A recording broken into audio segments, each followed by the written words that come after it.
প্রিয় দেশবাসী, শিশু, কিশোর কিশোরী, তরুণ তরুণী, ছাত্রছাত্রী, বয়স্ক, বৃদ্ধ, নারী পুরুষ সবাইকে জানাই আমার সালাম। আসসালামু আলাইকুম। আজ 25শে মার্চ, মানব সভ্যতার ইতিহাসে কলঙ্কিত এক হত্যাযজ্ঞের দিন। 1971 সালের আজকের রাতে পাক হানাদার বাহিনী নিরপরাধ, নিরস্ত্র, ঘুমন্ত বাঙালির উপর নির্মমভাবে গুলি চালিয়ে হাজারো মানুষকে হত্যা করেছিল। 25শে মার্চ থেকেই এদেশের মানুষের সশস্ত্র প্রতিরোধ গড়ে তুলেছিল। 9 মাসের যুদ্ধের মধ্য দিয়ে স্বাধীন হয় বাংলাদেশ। মহান স্বাধীনতা দিবসের প্রাক্কালে আমি গভীর শ্রদ্ধার সঙ্গে স্মরণ করছি মহান মুক্তিযুদ্ধের বীর শহীদদের, যাদের প্রাণের বিনিময়ে আমরা স্বাধীন সার্বভৌম বাংলাদেশ পেয়েছি। 9 মাসের রক্তক্ষয়ী যুদ্ধে লক্ষ লক্ষ শহীদ ও 2 লাখ নির্যাতিত নারীর আত্মত্যাগ পৃথিবীর মানচিত্রে বাংলাদেশ নামে একটি স্বাধীন ভূখণ্ডের জন্ম দিয়েছিল। মুক্তিযুদ্ধের এই বীরদের প্রতি আমার সালাম। সেই সঙ্গে 24শে জুলাই অভ্যুত্থানে নিহত হাজারো শহীদ ও আহত, যারা বৈষম্য, শোষণ, নির্যাতন এবং নিপীড়নের বিরুদ্ধে বুক চিতিয়ে দাঁড়িয়েছিল, তাদের প্রতি সমগ্র জাতির পক্ষ থেকে আমি সশ্রদ্ধ সালাম জানাচ্ছি। জুলাই গণ অভ্যুত্থান আমাদেরকে যে বৈষম্যহীন বাংলাদেশ গড়ার স্বপ্ন পূরণের সুযোগ এনে দিয়েছে, সেই সুযোগ আমরা কাজে লাগাতে চাই। প্রিয় দেশবাসী, পবিত্র মাহে রমজানের সিয়াম সাধনা উপলক্ষে আপনাদের সকলকে আমার আন্তরিক মোবারকবাদ জানাচ্ছি। সেই সঙ্গে সকলকে জানাই পবিত্র ঈদ উল ফিতরের অগ্রিম শুভেচ্ছা। ঈদ মুবারক। এবারের ঈদ স্মরণীয়ভাবে আনন্দদায়ক হোক, এই কামনা করছি। বর্তমান সরকার দায়িত্ব গ্রহণের পর থেকেই দ্রব্যমূল্য নিয়ন্ত্রণে জোর ব্যবস্থা নিয়েছে। রমজান ও ঈদে বড় চ্যালেঞ্জ ছিল জিনিসপত্রের দামের লাগাম টেনে ধরা, বিদ্যুৎ সরবরাহ নিশ্চিত করা। এই রমজানে যাতে কোনো পণ্যের দাম বেড়ে না যায় এবং বিদ্যুৎ সরবরাহ যেন বিঘ্নিত না হয়, সেজন্য আমরা সর্বোচ্চ চেষ্টা করেছি। রমজান মাস জুড়ে সরবরাহ চেনের প্রতিবন্ধকতা কঠোরভাবে প্রতিহত করতে সব ধরনের ব্যবস্থা আমরা নিয়েছি। দেশের সকল জায়গা থেকে খবর এসছে যে এই রমজানের দ্রব্যমূল্য আগের তুলনায় কমেছে, জনগণ স্বস্তি পেয়েছে। দাম নিয়ন্ত্রণে এই প্রচেষ্টা চলমান থাকবে। প্রিয় দেশবাসী, গত 16 বছরে শেখ হাসিনা যে ভয়াবহ লুটপাট কায়েম করেছিল, আপনারা সেটার ভুক্তভোগী ছিলেন। ছাত্র জনতার অভ্যুত্থানের মুখে তারা পালিয়ে যাবার সময় এক লণ্ডভণ্ড অর্থনীতি ঢেকে গেছে। এই পরিস্থিতিতে দায়িত্ব নেবার পর অর্থনীতি পুনরুদ্ধারের জন্য অন্তর্বর্তী সরকার নানা উদ্যোগ নিয়েছে। ব্যাংকিং খাতে শৃঙ্খলা ফিরেছে। ক্রমান্বয়ে অর্থনীতির অপরাপর সুযোগগুলো ইতিবাচক ধারায় ফিরতে শুরু করেছে। এই সরকারের সবচেয়ে বড় চ্যালেঞ্জ মূল্যস্ফীতি। ফেব্রুয়ারিতে মূল্যস্ফীতি 9.32% নেমে এসছে, যা 22 মাসের মধ্যে সর্বনিম্ন। আগামী জুন মাসের মধ্যে এটি 8%-এর নিচে নেমে আসবে বলে আশা করছি। দেশের ধ্বংসপ্রাপ্ত অর্থনীতিতে স্বস্তি এনে দিয়েছে আমাদের প্রবাসী ভাই বোনেরা। অন্তর্বর্তী সরকার দায়িত্ব নেবার পর থেকে রেমিটেন্স ধারাবাহিকভাবে বেড়েছে। ফেব্রুয়ারি মাসে রেমিটেন্স প্রবাহ রেকর্ড গড়েছে, প্রায় 25% বৃদ্ধি পেয়ে $2.5 বিলিয়ন পৌঁছেছে। রেমিটেন্স যোদ্ধারা আমাদের দেশের অর্থনীতি গড়ার বীর সৈনিক। তাদের জন্য প্রক্রিয়াগত যেসব বিষয় রয়েছে, সেগুলো সহজ করে দেওয়া আমাদের দায়িত্ব। তারা যেন ভোগান্তির শিকার না হন, দূতাবাস যেন ঠিকমতো কাজ করে, এটি নিশ্চিত করার জন্য আমরা ব্যবস্থা নিয়েছি। আগামী নির্বাচনে যেন তাদের ভোটাধিকার দিতে পারি, সেজন্য কাজ করছি। পলাতক সরকারের আমলে চট দখলের মতো দেশের ব্যাংকগুলো দখল করে নেওয়া হয়েছিল। আমানতকারীর টাকাকে তারা নিজেদের ব্যক্তিগত টাকায় রূপান্তরিত করে ফেলেছিল। অন্তর্বর্তী সরকারের অন্যতম কাজ ছিল ব্যাংকিং ব্যবস্থায় আস্থা ফিরিয়ে আনা, আমানতকারীর স্বার্থ রক্ষা করে নিয়ম শৃঙ্খলা প্রতিষ্ঠা করা, হিসাবপত্রে বিশ্বাসযোগ্যতা স্থাপন করা। ব্যাংকিং ব্যবস্থায় আস্থা প্রতিষ্ঠা করা গেছে। এর ফলে অর্থনীতিতে শৃঙ্খলা ফিরেছে। অন্তর্বর্তী সরকারের অর্জনগুলোর মধ্যে এটা ছিল খুবই গুরুত্বপূর্ণ। গত সরকারের লুটপাটের মহোৎসবে গত 15 বছরে $234 বিলিয়ন পাচার হয়েছে। এটা আমরা জানি। কত রকমভাবে পাচার হয়েছে তাও জানার বিষয়। অভিনব এক একটা পদ্ধতি ছিল। পাচারের একটা পদ্ধতি সবাইকে হতভম্ব করে দিয়েছে। এই পাচার হয়েছে বিদেশে অধ্যয়নরত সন্তানের কাছে টাকা পাঠানোর নামে। তিনি সন্তানের লেখাপড়ার জন্য এক সেমিস্টারের অর্থাৎ 3 মাসের খরচ বাবদ অফিসিয়াল ব্যাংকিং চ্যানেলে পাঠিয়েছেন $3,33,00,000, অর্থাৎ প্রায় 400 কোটি টাকা। পাচারের এর চাইতে বেশি তাক লাগানো পন্থা আর কি আছে, তার কোনো সীমা আছে বলে আমার মনে হয় না। আইন, নিয়ম, নীতির জায়গায় যখন হরিলুট প্রতিষ্ঠিত হয় তখন এমন সব কিছুই সম্ভব। এই অর্থ পাচারকারীদের দ্রুত আইনের আওতায় নিয়ে আসার লক্ষ্যে ইতোমধ্যে আন্তর্জাতিক তৎপরতা জোরদার করা হয়েছে। প্রিয় দেশবাসী, অন্তর্বর্তী সরকার পৃথিবীর বিভিন্ন দেশের শীর্ষস্থানীয় বিনিয়োগকারীদের সঙ্গে নিয়মিত বৈঠক করে যাচ্ছে। তারা বাংলাদেশের বর্তমান ব্যবস্থায় বিনিয়োগের বিষয়ে খুবই আগ্রহী। আশা করছি দ্রুততম সময়ে দেশের নতুন নতুন বিদেশি বিনিয়োগ আপনারা দেখতে পাবেন। সরকার দায়িত্ব নেওয়ার পর থেকে দেশে রপ্তানি 13% বেড়েছে। জানুয়ারিতে 7% কন্টেইনার হ্যান্ডলিং বেড়েছে। বাংলাদেশ বিনিয়োগ উন্নয়ন কর্তৃপক্ষ ইতোমধ্যে লাইসেন্সিং রিকোয়ারমেন্টস, প্রত্যাবাসন আইনসহ বিনিয়োগকারীদের যে সাধারণ সমস্যাগুলো রয়েছে সেগুলো সমাধানে কাজ শুরু করেছে। বাংলাদেশ বিনিয়োগ উন্নয়ন কর্তৃপক্ষ আগামী মাসে ঢাকায় 4 দিনব্যাপী আন্তর্জাতিক বিনিয়োগ সম্মেলন করছে। বিশ্ববিখ্যাত অনেক বিনিয়োগকারী এতে অংশ নেবেন। ইতিমধ্যে DP World, Singapore PSA, A P Moller Maersk কয়েক বিলিয়ন ডলারের বিনিয়োগের প্রস্তাব করেছে। অন্তর্বর্তী সরকার দায়িত্ব গ্রহণের পর থেকেই স্বতঃস্ফূর্তভাবে পৃথিবীর সকল সরকার আমাদের প্রতি বন্ধুত্বের হাত বাড়িয়ে দিয়েছে। এটা শুরু হয়েছিল গত সেপ্টেম্বরে জাতিসংঘের বার্ষিক বৈঠকে। আপনাদের মনে আছে বিশ্বের সরকার প্রধানরা কীভাবে আমাদের সঙ্গে আগ্রহ নিয়ে দেখা করতে এগিয়ে এসছে। তারপর থেকে যে কোনো সম্মেলনে গিয়েছি, দেখেছি আন্তর্জাতিক নেতৃবৃন্দের আগ্রহ কীভাবে ক্রমেই বেড়ে চলেছে। জানুয়ারি মাসে সুইজারল্যান্ডের ডাভোসে গিয়েছিলাম। এই সম্মেলনে 47টি পৃথক ইভেন্টে আমার অংশগ্রহণ করতে হয়েছে। বিভিন্ন দেশের সরকার প্রধান, মন্ত্রী, বিশ্ব বাণিজ্যের নায়করা, জাতিসংঘের মহাসচিব, জাতিসংঘের বিভিন্ন সংস্থার প্রধানদের সঙ্গে বৈঠক করেছে।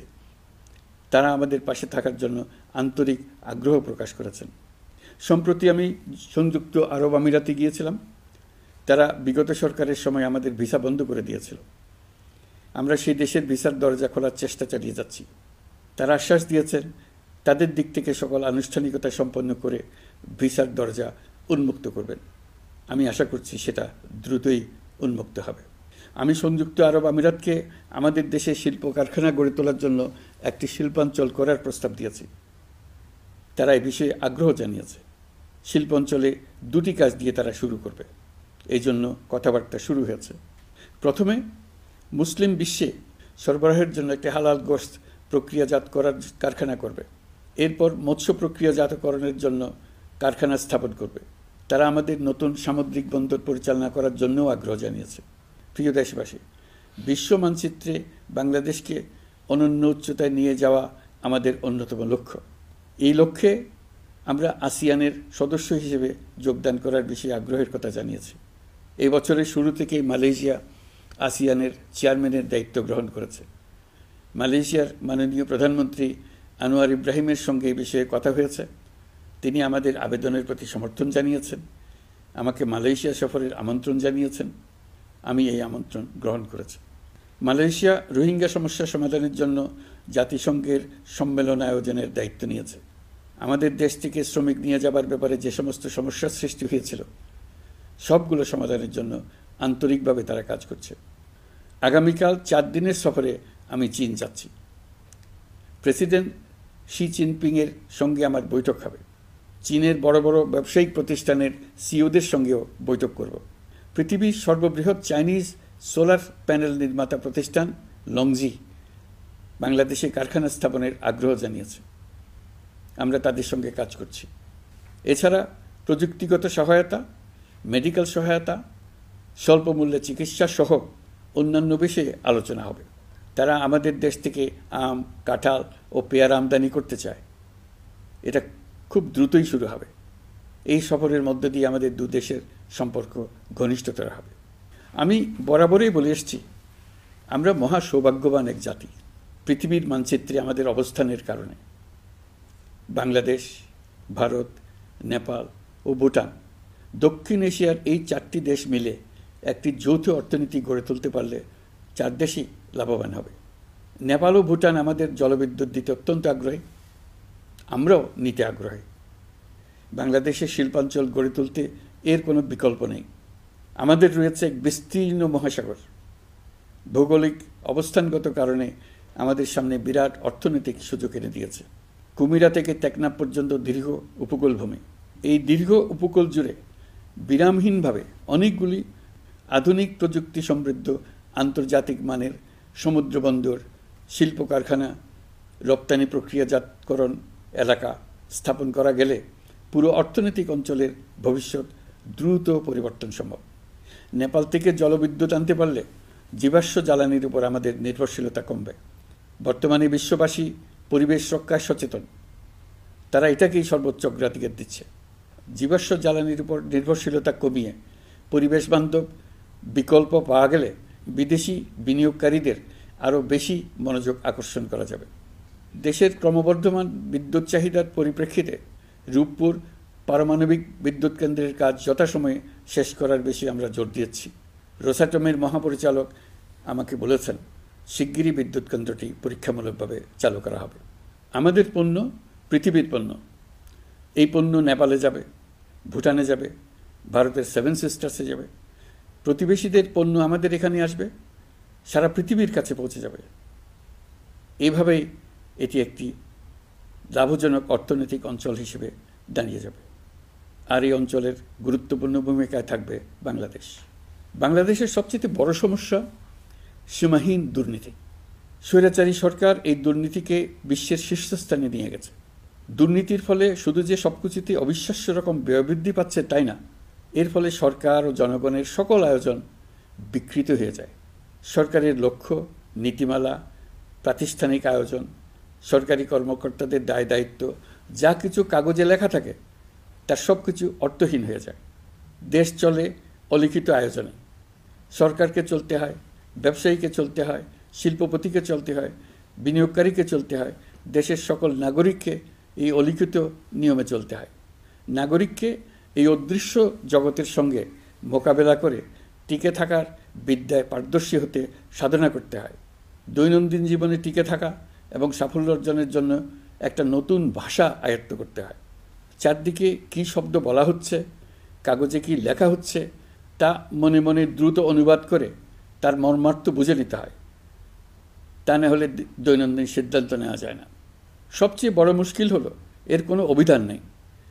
কারণ ব্যক্তিবিশেষে, স্থান বিশেষে, পরিস্থিতি বিশেষে এর অর্থ ক্রমাগতভাবে পাল্টে যায়। পুরো বিশ্ব বুঝে গেছে আমরা জাতি হিসেবে সততার পরিচয় বহন করি না। এটা শুধু জাতীয় কলঙ্কের বিষয় নয়, আন্তর্জাতিক বাণিজ্যে এটা আত্মঘাতী বিষয়।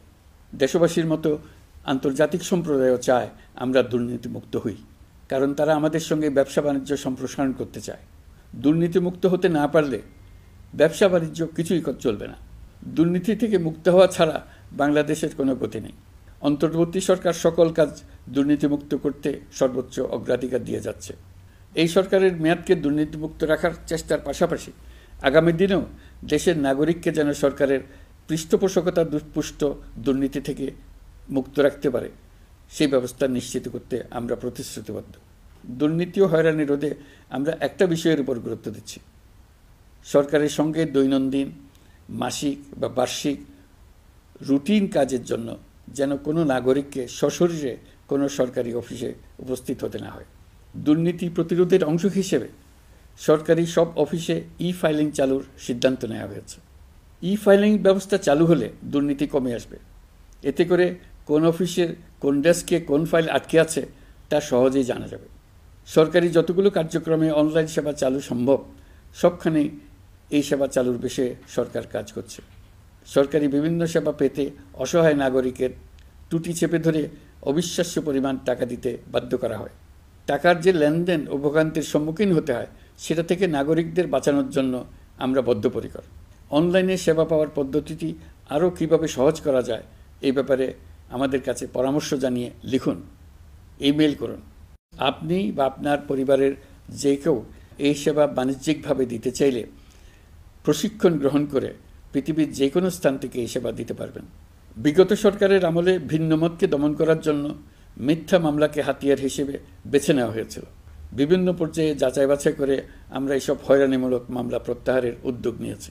গত ফ্যাসিস্ট সরকারের সময় দায়ের করা রাজনৈতিক হয়রানিমূলক মামলাগুলোর মধ্যে সারা দেশে এই পর্যন্ত ৬,২৯৫টি মামলা প্রত্যাহারের সুপারিশ করা হয়েছে।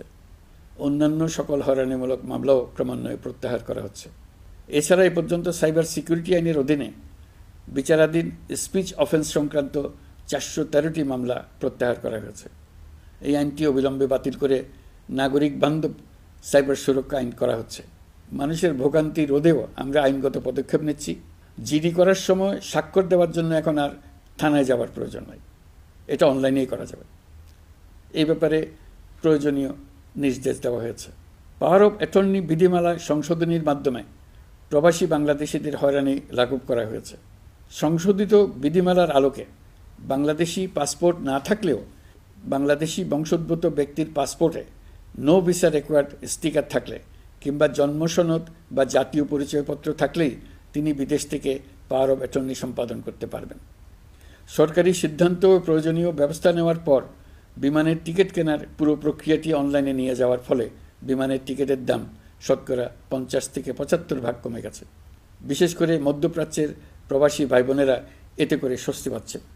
অন্যান্য এয়ারলাইনের টিকিটের দামও কমে গেছে। নাগরিকদের হয়রানিমুক্ত ও দুর্নীতিমুক্ত সেবা প্রদানের জন্য সরকার ভূমি সেবা ডিজিটালাইজ করার উদ্যোগ নিয়েছে। এর অংশ হিসেবে ভূমি মন্ত্রণালয় অনলাইনে ঘরে বসেই জমির খাজনা প্রদান, নামজারি, জমা খারিজ, খতিয়ান বা পর্চা সার্টিফাইড কপি, মৌজা ম্যাপ বা নকশা প্রদানের কার্যক্রম শুরু করেছে। এই পদ্ধতিতে ভোগান্তি, অস্বচ্ছতা ও দুর্নীতির অবসান হবে। বর্তমানে সারা দেশে পরীক্ষামূলকভাবে এই কার্যক্রম চালু হয়েছে। এগুলোকে ক্রমান্বয়ে আরও জনবান্ধব করে স্থায়ী রূপ দেওয়া হবে। এর লক্ষ্য হবে ক্রমাগতভাবে এই সকল দায়িত্ব সরকারের হাত থেকে নিয়ে সেবাদানকারী ব্যক্তি বা প্রতিষ্ঠানের কাছে ছেড়ে দেওয়া। গ্রামের স্কুল কলেজ পাশ করা ছেলেমেয়েরা, গৃহিণীরা ঘরে বসে সারা দেশে এই সেবা দান করবে এবং অনেকে তাদের কৃতিত্বের জন্য প্রসিদ্ধ হয়ে পড়বে। তারা সারা দেশের গ্রাহকদের সেবা নিজের গ্রাম থেকেই প্রদান করবে। রাজস্ব সংস্কার কমিশনের সুপারিশ অনুসারে জাতীয় রাজস্ব বোর্ড বিলুপ্ত করার সিদ্ধান্ত নেওয়া হয়েছে। এর জায়গায় দুটি পৃথক বিভাগ করা হচ্ছে। একটি হলো নীতি প্রণয়ন বিভাগ বা জাতীয় রাজস্ব নীতি বোর্ড, অন্যটি বাস্তবায়ন বিভাগ বা জাতীয় রাজস্ব সংগ্রহ বিভাগ। এর ফলে সরকারের পছন্দের ব্যক্তিরা হাজার হাজার কোটি টাকার রাজস্ব ফাঁকি দেওয়ার আর সুযোগ পাবে না। আমি আশা করি পরবর্তীতে যারা সরকারে আসবেন তারাও এই নীতি বহাল রাখবেন। এখনকার যুগ হলো প্রযুক্তির যুগ, সৃজনশীলতার যুগ। আমাদের দেশে ১৭ কোটি নারী পুরুষ, তার মধ্যে তরুণরা হলো বিপুলভাবে সংখ্যাগরিষ্ঠ। বাংলাদেশ মানব সম্পদের দিক থেকে ৮ম বৃহত্তম দেশ। একযোগে এই তরুণরা সৃজনশীলতা প্রকাশের সুযোগ পেলে বন্যার স্রোতের মতো আমাদের দেশ দ্রুতবেগে পৃথিবীর বাজারের মধ্যস্থানে চলে যাবে। এই বিপুল তরুণ গোষ্ঠীর সামনে থেকে পথের বাধা সরিয়ে দেওয়াই হলো আমাদের সরকারের প্রধান লক্ষ্য। প্রযুক্তি আমাদের জন্য সুযোগ সৃষ্টি করেছে, আমরা দ্রুতবেগে এই সুযোগ গ্রহণ করার কাজে নিজেদের নিয়োজিত করেছি। এমনভাবে আমরা প্রযুক্তি ব্যবহার করার কাজে নিয়োজিত হয়েছি যাতে নাগরিকের আঙ্গুলের ইশারায় সরকার তার সেবা নাগরিকের কাছে তাৎক্ষণিকভাবে হাজির করে। তা নিশ্চিত করার জন্য আমরা সেই সেবা দিতে চাই প্রযুক্তির মাধ্যমে, সরকারি অফিসের মাধ্যমে নয়। ইতিমধ্যে পাসপোর্ট পেতে পুলিশ ভেরিফিকেশনের নিয়ম আমরা বাতিল করে দিয়েছি। এর ফলে বর্তমানে নাগরিকরা আগের চাইতে সহজভাবে পাসপোর্ট সেবা পাচ্ছেন।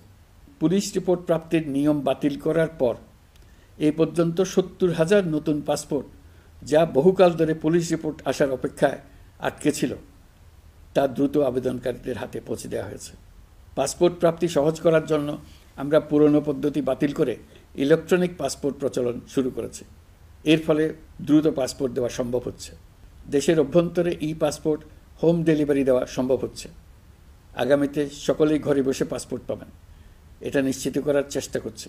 পাসপোর্ট দেওয়ার দায়িত্বে নিয়োজিত কর্মকর্তারা অত্যন্ত উৎসাহ সহকারে দ্রুত এসব পরিবর্তন আনার ব্যাপারে এগিয়ে আসছেন দেখে মনটা আনন্দে ভরে যায়। প্রিয় দেশবাসী, হজ মুসলমানদের জন্য সবচেয়ে গভীর আধ্যাত্মিক সফরগুলোর মধ্যে প্রধান। সারা জীবন তারা হজ পালনের জন্য অপেক্ষা করেন। পবিত্র হজ পালনে বাংলাদেশের হাজিরা প্রায় বিভিন্ন চ্যালেঞ্জের সম্মুখীন হন।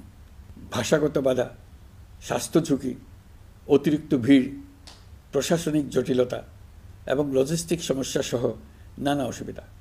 হজের অভিজ্ঞতাকে মসৃণ ও নিরাপদ করতে অন্তর্বর্তীকালীন সরকার একটি মোবাইল অ্যাপ তৈরি করেছে, যা সম্মানিত হাজিদের যাত্রার আগে, যাত্রা চলাকালীন সময়ে এবং ফিরে আসার পরেও প্রয়োজনীয় সহায়তা প্রদান করবে। এই অ্যাপটি বাংলা ভাষায় রিয়েল টাইম নির্দেশনা ও সহায়তা প্রদান করবে। সরকার সমর্থিত বিশেষ ডেবিট কার্ডের মাধ্যমে বিদেশের স্থানীয় মুদ্রায় আর্থিক লেনদেন নিশ্চিত করবে। লাগেজ যাতে হারিয়ে না যায় তার জন্য লাগেজ ট্র্যাকিংয়ের ব্যবস্থা থাকবে। মোবাইল ফোনের মাধ্যমে হজযাত্রীরা প্রত্যেক দিন ওই দিনের করণীয় ও যাতায়াতের বিস্তারিত বিবরণ জানতে পারবেন। যেদিন যে দোয়া পড়তে হবে সেটা স্মরণ করিয়ে দেবে। যেসব পবিত্র স্থানে যাবেন সেসবের ছবিসহ ইতিহাস বর্ণনা করবে। হাজিদের মনে কোনো প্রশ্ন জাগলে কল সেন্টারে ফোন করে সেই প্রশ্নের উত্তর পাবেন। শরীর খারাপ লাগলে ডাক্তারের সঙ্গে যোগাযোগ করিয়ে দেবে। সম্মানিত হাজিদের কোনো পরামর্শ থাকলে সেটা পরামর্শ পৃষ্ঠায় লিখে দিতে পারবেন। ভ্রমণের দৈনন্দিন ঝামেলার জন্য হজের মূল লক্ষ্যকে পরাজিত করতে না পারে তার জন্য সকল ব্যবস্থা এতে রাখা থাকবে। প্রিয় দেশবাসী, আপনারা শুনেছেন আমি স্টারলিংকের প্রতিষ্ঠাতা এবং বিশ্বের শীর্ষ ধনকুবের স্পেস এক্স ও টেসলার মালিক এলন মাস্কের সঙ্গে ফোনে আলাপ করে বাংলাদেশে স্টারলিংকের কার্যক্রম শুরু করার আহ্বান জানিয়েছি। সে অনুসারে কোম্পানির প্রতিনিধিরা এখন বাংলাদেশে তাদের কার্যক্রম শুরুর আয়োজন করছে। তাদের সঙ্গে 3 মাসের মধ্যেই বাণিজ্যিক চুক্তি চূড়ান্ত করার কাজ চলছে। স্টারলিংকের মাধ্যমে স্বল্প মূল্যে উচ্চগতির ইন্টারনেট বাংলাদেশের ডিজিটাল জগতে একটা বিপ্লব আনবে। স্টারলিংক সেবা চালু হলে দেশের প্রতিটি গ্রাম, দ্বীপাঞ্চল, দুর্গম পাহাড়ি অঞ্চল অতি উচ্চগতির ইন্টারনেট সেবার আওতায় চলে আসবে। স্টারলিংক চালু হলে ভবিষ্যতে কোনো সরকার ইন্টারনেট সেবা বন্ধ করে মানুষকে আর তথ্যবন্দী করার কোনো সুযোগ পাবে না। বাংলাদেশের প্রতিটি অঞ্চলে বিশ্বমানের শিক্ষা, স্বাস্থ্যসেবা, অর্থনৈতিক ক্ষেত্রে সকল নাগরিকের অংশগ্রহণ নিশ্চিত করা যাবে। আমাদের নতুন প্রজন্ম দেশের যে কোনো প্রত্যন্ত অঞ্চলেই থাকুক না কেন তারা বিশ্ব নাগরিক হয়ে গড়ে ওঠার সুযোগ পাবে। সরকার যুব উদ্যোক্তা নীতি 2025 প্রণয়ন করেছে। এর লক্ষ্য হবে সামাজিক, অর্থনৈতিক ও পরিবেশগত অগ্রগতির মূল চালক হিসেবে তরুণ তরুণীদের ক্ষমতায়ন করা। এই নীতি টেকসই উন্নয়ন লক্ষ্যমাত্রা অর্জনের উপায় হিসেবে সফল উদ্যোক্তা তৈরিতে সহায়ক হবে। সামাজিক ও অর্থনৈতিক ক্ষেত্রে তরুণ উদ্যোক্তাদের অবদানকে স্বীকৃতি দেওয়া হবে। প্রিয় দেশবাসী, জাতিসংঘের মহাসচিব অ্যান্তনিও গুতেরেস কয়েকদিন আগে বাংলাদেশ সফর করেছেন। তাকে সঙ্গে নিয়ে আমি কক্সবাজারে রোহিঙ্গা ক্যাম্পগুলোতে গিয়েছি। ক্যাম্পে অবস্থানরত 1 লাখ রোহিঙ্গা শিশু, কিশোর, নারী, পুরুষ সবার সঙ্গে একসঙ্গে ইফতার করেছে। আমাদের প্রস্তাবে সম্মতি জানিয়ে আগামী সেপ্টেম্বর মাসে জাতিসংঘের সাধারণ অধিবেশনে রোহিঙ্গা সংকট নিয়ে একটি পৃথক অধিবেশন আয়োজন করার প্রস্তুতি নিচ্ছে। মালয়েশিয়া ও ফিনল্যান্ড যৌথভাবে এই সম্মেলনের আয়োজক হতে এগিয়ে এসছে। এর পাশাপাশি অস্ট্রেলিয়ার সাবেক ভারপ্রাপ্ত প্রধানমন্ত্রী জুলি বিশপকে আমি এই গুরুত্বপূর্ণ সভায় মুখ্য ভূমিকা পালনের জন্য আহ্বান জানিয়েছি। তিনি আমার প্রস্তাব গ্রহণ করেছেন। জাতিসংঘের মহাসচিব বাংলাদেশ সফরে এসে জাতীয় ঐকমত্য কমিশনের সদস্য, রাজনৈতিক দলের নেতৃবৃন্দ ও তরুণদের সঙ্গে পৃথক পৃথকভাবে বৈঠক করেছেন। বৈঠকে সবাই জাতিসংঘের মহাসচিবকে নতুন বাংলাদেশ গঠনের স্বপ্নের কথা জানিয়েছেন। আপনারা জানেন, পতিত স্বৈরাচারের নিপীড়নের বর্ণনা উঠে এসছে জাতিসংঘের মানবাধিকার বিষয়ক হাই কমিশনারের কার্যালয়ের রিপোর্টে। গত জুলাই-আগস্ট মাসে বাংলাদেশের ছাত্র, শ্রমিক জনতার উপর শেখ হাসিনা সরকার ও আওয়ামী লীগ যে দমন, পীড়ন ও হত্যাকাণ্ড চালিয়েছে এর পুঙ্খানুপুঙ্খ তদন্ত করে বিস্তারিত রিপোর্ট প্রকাশ করেছে তারা। এই রিপোর্টে স্পষ্টভাবে উঠে এসছে যে শেখ হাসিনা নিজেই নিরাপত্তা বাহিনীর কর্মকর্তাদের নির্দেশ দিয়েছিলেন বিক্ষোভকারীদের হত্যা করতে। বিগত সরকার, আওয়ামী লীগ ও আওয়ামী লীগের সহযোগী গোষ্ঠী ও সংগঠন একত্রিত হয়ে পরিকল্পিতভাবেই গুরুতর মানবাধিকার লঙ্ঘনে জড়িত ছিল। মানবাধিকার বিষয়ক হাইকমিশনারের রিপোর্টে বলা হয়েছে, বিক্ষোভ চলাকালে প্রায় ১৪০০ জন নিহত হয়েছেন, যার মধ্যে প্রায় ১৩% শিশু।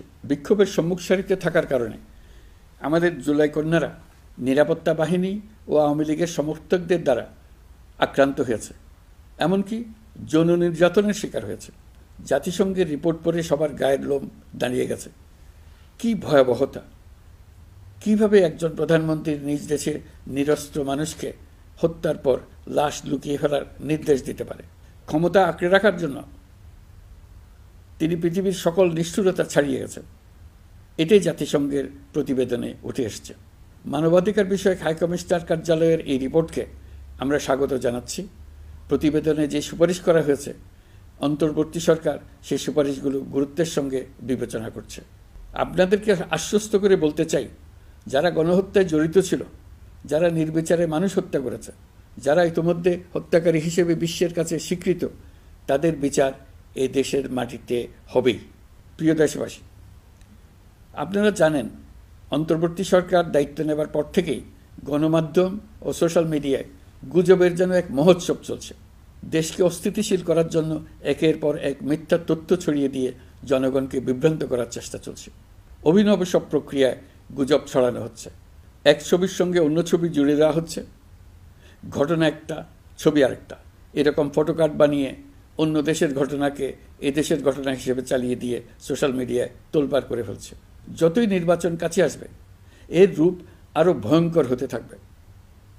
কারা এর পেছনে আছে, কেন আছে, তা আপনাদের সবারই জানা আছে। আমরা এই গুজব ও মিথ্যা তথ্যের প্রচারণা রোধ করতে জাতিসংঘের সহযোগিতা চেয়েছি। জাতিসংঘের মহাসচিব এর মোকাবেলায় আমাদের সহযোগিতা করবেন বলে আশ্বাস দিয়ে গেছেন। দেশবাসীকে আমি স্মরণ করিয়ে দিতে চাই যে জুলাই অভ্যুত্থানের প্রথম পর্ব সফলভাবে সমাপ্ত হয়েছে। প্রথম পর্বের সমাপ্তির মধ্য দিয়ে অভ্যুত্থানের দ্বিতীয় পর্ব শুরু হলো। সবসময় মনে রাখতে হবে, আমরা কিন্তু যুদ্ধাবস্থায় আছি। গুজব হলো এই জুলাই অভ্যুত্থানের বিরুদ্ধে পরাজিত শক্তির মস্ত বড় হাতিয়ার। গুজব দেখলেই গুজবের সূত্রের সন্ধান করতে থাকবেন, গুজবকে অবহেলা করবেন না। বহু অভিজ্ঞ সমর বিশারদ এই গুজবের পেছনে দিনরাত কাজ করছে। সীমাহীন অর্থ এর পেছনে নিয়োজিত আছে। এর মূল লক্ষ্য জুলাই অভ্যুত্থানকে ব্যর্থ করা। আমরা তাকে ব্যর্থ হতে দেব না। আমাদের সামগ্রিক ঐক্য পলাতক শক্তির গায়ে জ্বালা ধরিয়ে দিচ্ছে। তারা এই ঐক্য ভাঙতে চায়। তাদের অভিনব কৌশল আপনি টেরই পাবেন না। আপনি বুঝতেই পারছেন না কখন তাদের খেলায় আপনি পুতুল হয়ে গেছেন। আমাদের সচেতনতা এবং সামগ্রিক ঐক্য দিয়েই এই গুজবকে রুখতে হবে। পলাতক অপশক্তির ষড়যন্ত্রকে ব্যর্থ করে দিতে হবে।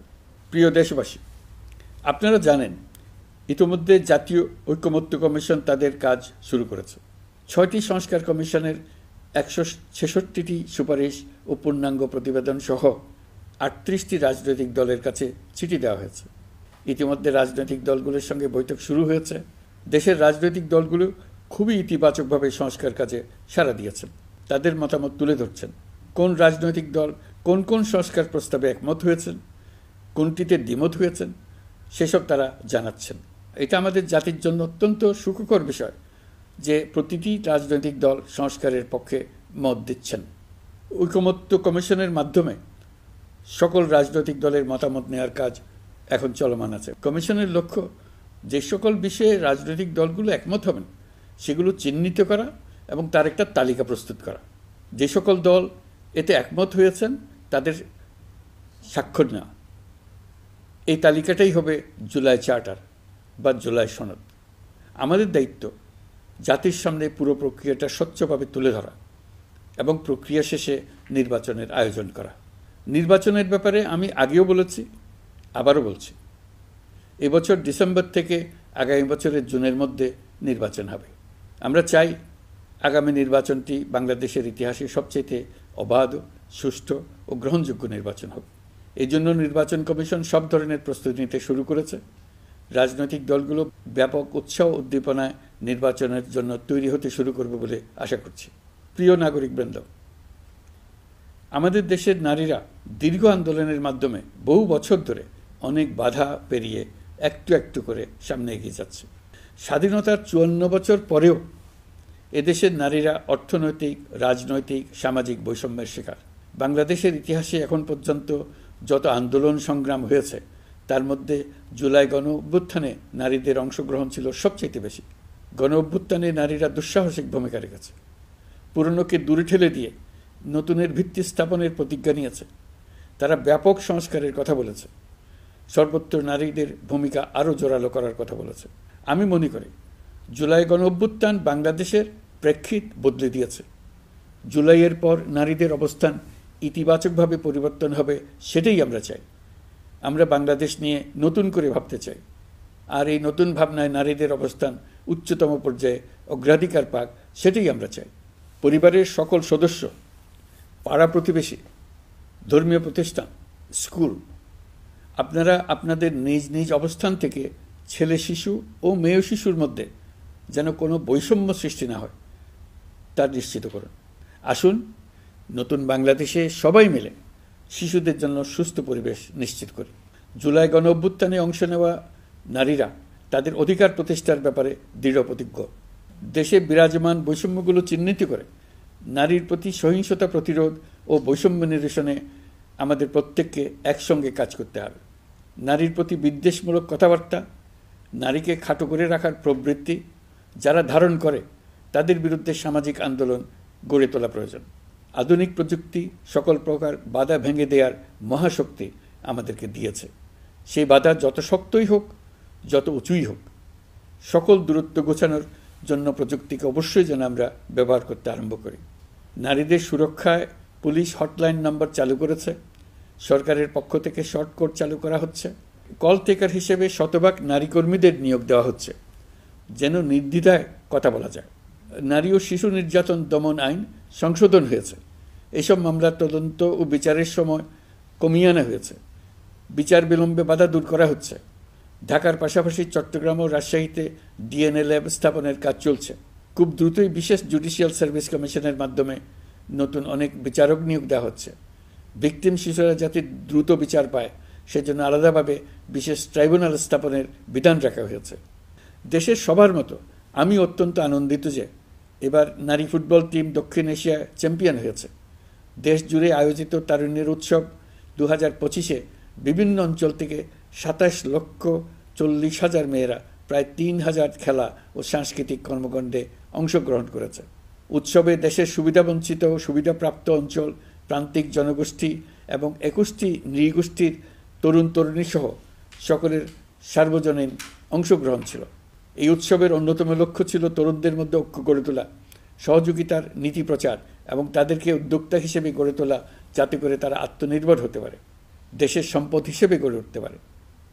আমরা তারুণ্যের এই উৎসব সারা বছর জুড়ে উদযাপন করার ঘোষণা দিয়েছি। এই উৎসবে আমরা গ্রাম, উপজেলা, শহর, বন্দর সকল এলাকার আবাল বৃদ্ধ বনিতাকে এবং স্কুল, কলেজ, মাদ্রাসার সরকারি বেসরকারি সকল প্রতিষ্ঠানের সবাইকে নানা প্রকারের সৃজনশীল কর্মসূচি নিয়ে এগিয়ে আসার জন্য আমি অনুরোধ জানাচ্ছি। প্রতিটি এলাকায় এই উৎসবে যোগদান করতে মেয়েদের যেন বিশেষভাবে উৎসাহিত করা যায় সেজন্য সকলকে আহ্বান জানাচ্ছি। কোথায় এটা কিভাবে উদযাপিত হচ্ছে সেই ব্যাপারে জানার জন্য আমি আগ্রহ নিয়ে অপেক্ষা করলাম। বিভিন্ন পর্যায়ে দেশের সেরা গ্রাম, সেরা উপজেলা, সেরা শহর, সেরা প্রতিষ্ঠান, সেরা ব্যক্তিকে পুরস্কার দেওয়ার জন্য আমরা প্রস্তুত থাকব। নারী অধিকারের পাশাপাশি একই রকম গুরুত্বের সঙ্গে মনে রাখতে হবে সংখ্যালঘুদের নাগরিক অধিকার, সমতল ও পাহাড়ের জাতিগোষ্ঠীর নাগরিক অধিকার। কারো কোনো নাগরিক অধিকারকে অবহেলা করলেই এই জাতির জন্য মহা সংকট সৃষ্টি হবে। নাগরিক হিসেবে আমরা কেউ যেন অন্য নাগরিকের অধিকার হরণের দায়ে অভিযুক্ত হতে না পারি, সেই ব্যাপারে আমাদের নিশ্চিত থাকতে হবে। তাহলেই সত্যিকার নতুন বাংলাদেশ জন্ম লাভ করবে। সবাইকে আবারও আমার সালাম জানিয়ে আমার বক্তব্য শেষ করছি। আসসালামু আলাইকুম। সবাইকে স্বাধীনতা দিবসের অভিনন্দন জানাচ্ছি। পবিত্র মাহে রমজানে মহান আল্লাহর অশেষ মেহেরবানি আমাদের উপরে বর্ষিত হোক। এবারের শবে কদরের পবিত্র রজনীতে মহান আল্লাহ যেন তাঁর সকল বান্দার মোনাজাত কবুল করেন তা প্রার্থনা করছি। একই সঙ্গে পবিত্র ঈদে সকলকে জানাই ঈদ মোবারক। ঈদে পরিবার পরিজন নিয়ে নির্বিঘ্নে ও আনন্দ সহকারে নিজ নিজ বাড়ি যাবেন, আত্মীয় স্বজনের কবর জিয়ারত করবেন, গরিব পরিবারের খোঁজ খবর নেবেন, তাদের ভবিষ্যৎ ভালো করার জন্য চিন্তা ভাবনা করবেন, আপনার সন্তানদের সঙ্গে তাদের পরিচয় করিয়ে দেবেন, এই কামনা করছি। ঈদের জামাতে দলমত নির্বিশেষে সবাই যেন পরাজিত শক্তির সকল প্ররোচনা সত্ত্বেও সুদৃঢ়ভাবে ঐক্যবদ্ধ থাকেন, সেজন্য আল্লাহর কাছে মোনাজাত করবেন, এই আহ্বান জানাচ্ছি। সকলের জীবন সার্থক হোক, আনন্দময় হোক। মহান আল্লাহ আমাদের সহায় হন। আল্লাহ হাফেজ।